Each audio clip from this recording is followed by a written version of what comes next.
Nasaf ishtirok etishganda, Nasafning g'alabasi o'shanda qayd etilgandi. Toshkentda Bunyodkor stadionida bo'lgan raqobat. O'tgan yili Vodiy jamoasi poytaxtga borganda, hozir yaxshi imkoniyat. Jamshid shu yerdan zarba va gol!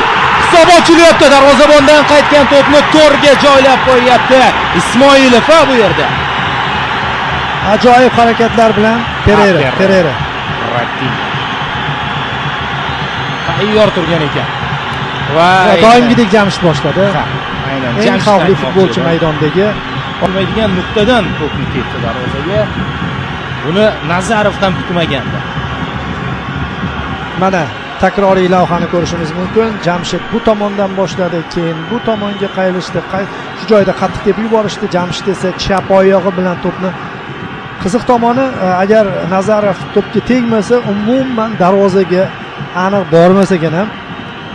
O'ziga o'zi hozir posbon gol olib keldi desak ham bo'ladi. Bu yerda xato ekan ko'proq. Futbolchining performansidan ko'proq. Hop, shundoq uzatib berdi. Nazarovdan assist.